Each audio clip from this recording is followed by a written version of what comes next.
এক এক অঞ্চলভেদে কিন্তু রান্নাবান্না অনেক বেশি ডিফারেন্স হয়, মানে দেখা যায় এক এক অঞ্চলের রান্না এক এক রকম হয়। বিরিয়ানি বলেন, তেহেরি বলেন, যেটাই রান্না করি এক একভাবে অনেক অঞ্চলে অন্যভাবে রান্না করে আর কি। তো আসসালামু আলাইকুম, সবাইকে নতুন একটি ভিডিওতে ওয়েলকাম করছি। আজকে এখানে অনেকগুলো মানে বেশি পরিমাণে চিকেন বিরিয়ানি রান্না করা হবে, এই জন্য এখানে 3টা মুরগির ব্রেস্ট পিস নেওয়া হয়েছে। 3টা মুরগিতে 6 কেজি ছিল আর চাল নেওয়া হয়েছে 3 কেজি। তো প্রথমে এখানে মুরগিগুলোকে ছোট পিস করে কেটে আর ধুয়ে রাখা হয়েছে। তারপর তেল দিয়ে দিল পাতিলে, তেলের মধ্যে দিয়ে দিল পেঁয়াজ কুচি, পেঁয়াজটাকে ভেজে নিবে। এর মধ্যে গরম মশলা দিয়ে দিল, এলাচ, লং, দারচিনি, তেজপাতা। এগুলো দেওয়ার পর পেঁয়াজটাকে একদম লাল লাল করে মোটামুটি ভেজে নেওয়া হচ্ছে। এর মধ্যে লাল মানে মোটামুটি যখন লাল হয়ে আসবে তখন এর মধ্যে দিয়ে দিবে রসুন বাটা, আদা বাটা। তো পরিমাণ যেহেতু বেশি, এর জন্য মশলার পরিমাণও বেশি আর কি। তারপর এখানে দিয়ে দিল পেঁয়াজ বাটা, সাথে দিয়ে দিবে একটু গরম মশলা বাটা, এখানে জয়ত্রী, জয়ফল, এলাচ আর গোলমরিচ বাটা আর কি।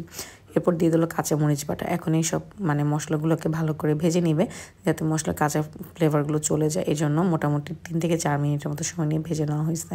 পরে সব গুঁড়া মশলা, এই যে লবণ দিয়ে দিল, হলুদের গুঁড়া, মরিচের গুঁড়া, ধনে গুঁড়া, জিরা গুঁড়া সব দিল। তো ডিফারেন্সটা কোথায় এখানেই বুঝতে পারবেন। আমরা কিন্তু নর্মালি হলুদের গুঁড়াটা বিরিয়ানিতে দেই না, বাট আমরা যখনই আমাদের গ্রামে যেতাম দেখতাম ওনারা বিরিয়ানি মানেই বুঝে একটু হলুদ হবে, মানে বিরিয়ানি কালারটা হলুদ হবে, দেখতে কিছুটা খিচুড়ির মতো মনে হবে, বাট টেস্ট কিন্তু বিরিয়ানিটাই থাকবে, বাট হলুদ দেওয়াতে কালারটা চেঞ্জ হয়ে যাবে। তো এই যে সব মশলাগুলোকে একটু ভেজে নিচ্ছি তেলের মধ্যে। তারপর দিয়ে দিলাম এখানে কেনা মশলা, যে রাঁধুনির যে প্যাকেট মশলাগুলো থাকে বিরিয়ানি, সেটা দিয়ে দিলাম, সাথে টক দই দিয়ে দিলাম। মশলাগুলোকে ভালো করে তেলের মধ্যে ভেজে নিচ্ছি। এরপর একটু পানি দিয়ে মশলাটাকে কষায় নেব। যেহেতু টক দই দেওয়া হয়েছিল তাই একটু লিকুইড মানে ছিল, ওইটা দিয়ে মশলাটাকে একবার ভেজে নেওয়া হয়েছে। তারপরে যে পানি দিয়ে মশলাটাকে একদম ভালো করে কষানো হয়েছে। তো এই যে দেখেন একদম তেল উঠে আসছে যখন, তখন এর মধ্যে কেটে রাখা চিকেনগুলো দিয়ে দেওয়া হয়েছে। চিকেনগুলো খুব বেশি বড় পিস করি না, ছোটো ছোটো পিসগুলো আমার কাছে বিরিয়ানিতে খেতে মজা লাগে আর কি। তো আমরা একটু কেনা মশলাটাও দিই, সাথে আবার এই যে বিরিয়ানির মশলাটা আম্মু পাশে মানে বানায়ও রাখে। তো অনেক সময় দেখা যায় শুধু কেনা মশলা দিয়ে রান্না করা হয়, অনেক সময় আবার শুধু বাসার মশলা দিয়ে রান্না করা হয়। তো এই যে চিকেনটাকে ঢেকে দেওয়া হয়েছিল, অনেক পরিমাণে যেহেতু চিকেন ছিল, চিকেন থেকে ভালো পরিমাণে পানি ছাড়ছে। তো এটা দিয়ে চিকেন কষানোও হয়ে যাবে, সেদ্ধও হয়ে যাবে, তো আলাদা করে আর পানি দেওয়া লাগে নাই। তো এই যে যখন মানে অনেক পরিমাণে পানি ছাড়া হয়েছে, তো এখানে আমরা কোনো ধরনের পানি দিইনি। এরপর আমরা এর মধ্যে থেকে মাংসগুলোকে আলাদা করে ফেলছিলাম, মশলাটাকে আলাদা করে ফেলছিলাম, যেটা ভুলবশত আমার রেকর্ড করা হয় নাই।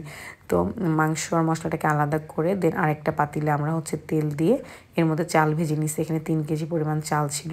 তো যে মশলাগুলো আলাদা করে রাখছিলাম সেটা চালটা কিছুক্ষণ ভাজার পর মশলাগুলো দিয়ে দিলাম আর কি। মশলা দিয়ে চালের সাথে মিক্স করে একটু ভেজে নিব, মানে নেড়ে চেড়ে নিব। আর এই মশলাটাই কিন্তু মেন, কারণ এই মশলার মধ্যে সব ফ্লেভারগুলো থাকে। তো এই যে ভালো করে চালের সাথে মিক্স করে নিছি। চালটাকে মোটামুটি 6 থেকে 7 মিনিট ভাজার পর মশলা দিয়ে আর কিছুক্ষণ 2-3 মিনিট ভেজে নিয়েছিলাম। তারপর এর মধ্যে ফুটন্ত গরম পানি দিয়ে দিলাম।